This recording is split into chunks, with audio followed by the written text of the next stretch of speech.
The ultra-thin design is the major cause. At barely 5.5 millimeters thick, there's little space inside for a bigger battery. While early reports pointed to novel solutions, such a unique Apple modem for greater efficiency, an integrated camera module, or even a larger-than-expected battery, later leaks imply these upgrades aren't enough to assure dependable all-day usage. Apple is apparently designing a battery sleeve particularly for the iPhone 17 Air to remedy this problem. But it poses another problem. Despite purchasing an ultra-slim phone, users may have to depend on a large cover simply to make it through the day. That makes the whole idea of getting skinny seem paradoxical. Apple's next iPhone 17 Air will likely compromise battery life for a smaller design. Internal testing reveal that just 60% to 70% of users can expect the gadget to survive a full day without recharging. That's a considerable decline from the 80% to 90% threshold found with prior iPhone generations. The iPhone 17 Air is rumored to sport a stunningly small 5.5mm body, making it the thinnest iPhone Apple has ever built. But this architectural option leaves less area for a high-capacity battery. To mitigate the trade-off, Apple intends to bring back a discontinued accessory, the smart battery case. Unlike the now-retired MagSafe battery pack, which was phased out with the change of USB-C, this new cover will be developed exclusively for the iPhone 17 Air, delivering both protection and improved battery life.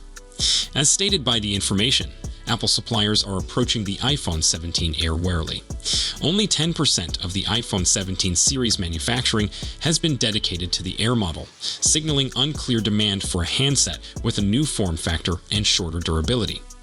In contrast, the iPhone 17 Pro Max will account for 40% of the manufacturing share, with the Pro and regular versions dividing the remaining 50%. The iPhone 17 Air is also likely to arrive with significant design modifications, including a single back camera, a single speaker, and the elimination of the SIM card slot internationally. While Apple's pursuit of a slimmer iPhone illustrates its continued quest for innovation in hardware design, the smaller frame comes at a serious cost to battery performance. For users, it entails a choice: favor form or function. The inclusion of a battery cover may provide a compromise, but it also represents a return to a solution Apple has previously discarded. Battery life isn't the only constraint.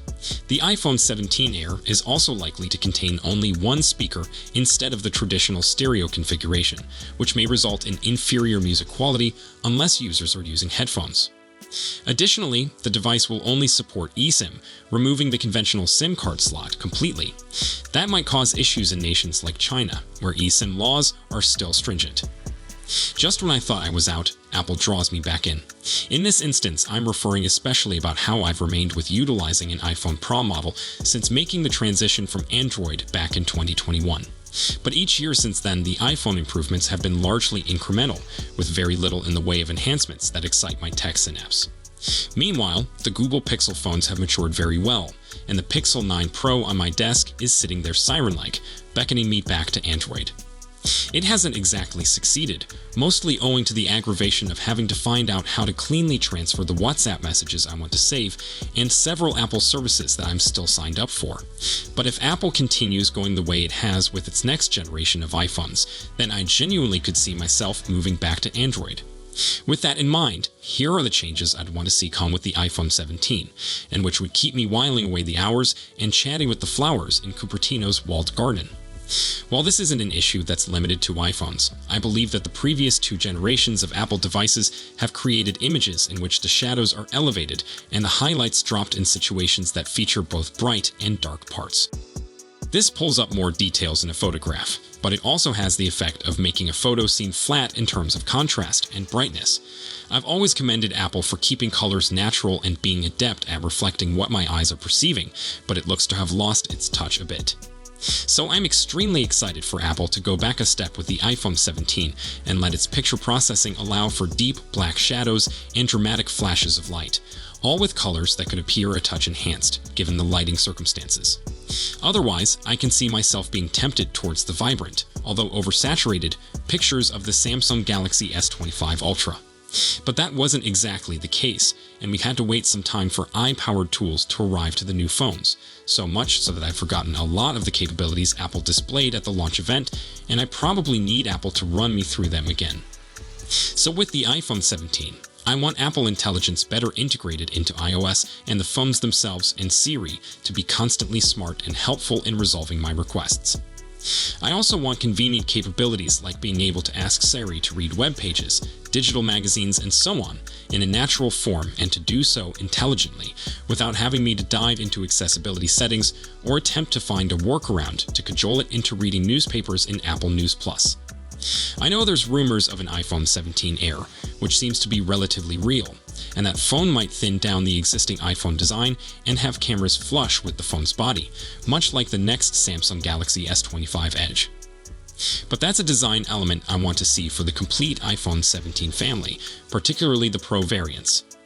I still enjoy the overall look of the iPhone 16 Pro Max, but the square panel holding its trio of rear cameras is beginning to seem a bit long in the tooth. So finding a method to make them more tiny to fit in flush with the phone's glass back would be an update I'd love. Plus, it would signify a noteworthy leap in flagship iPhone design.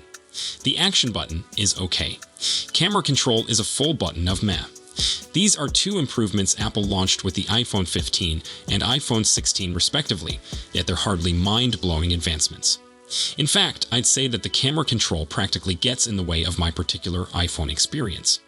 The A17 Pro and A18 Pro CPUs both offer substantial gaming capability for a smartphone, and they deliver, but only so far.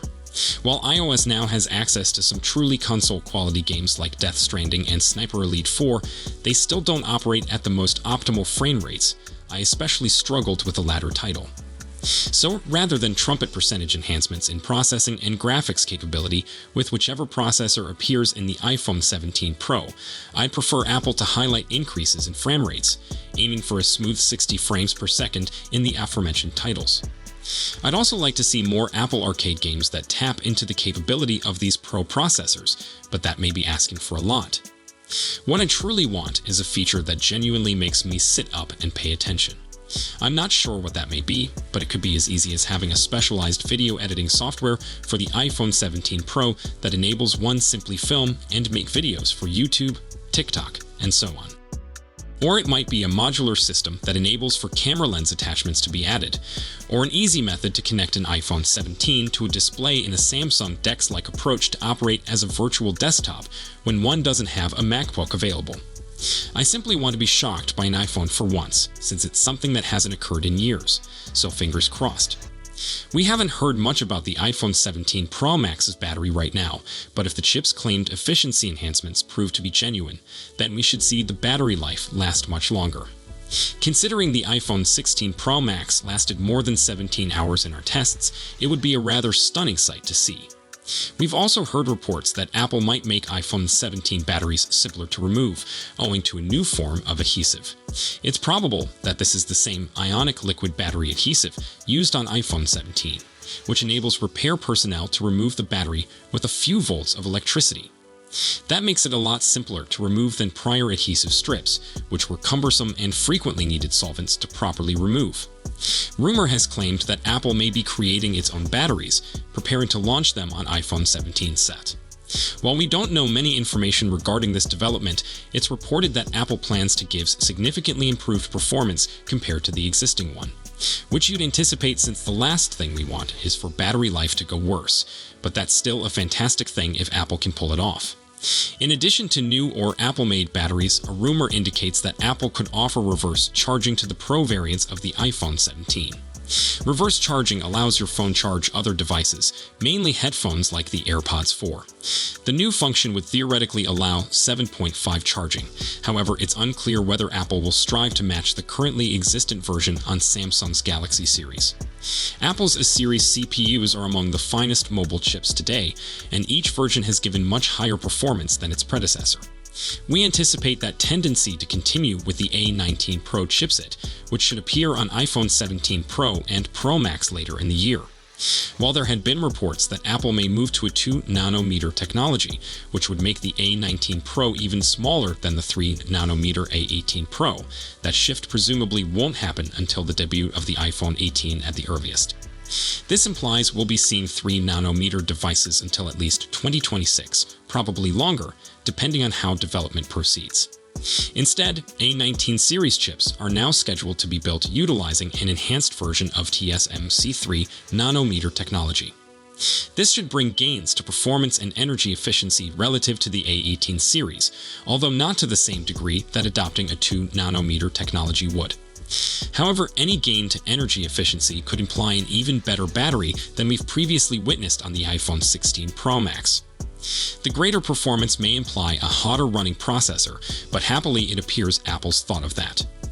A vapor chamber cooling mechanism, which employs liquid within a copper pipe to transport heat away from a device's most vital components, might be included to the iPhone 17 Pro versions, potentially eliminating the issue.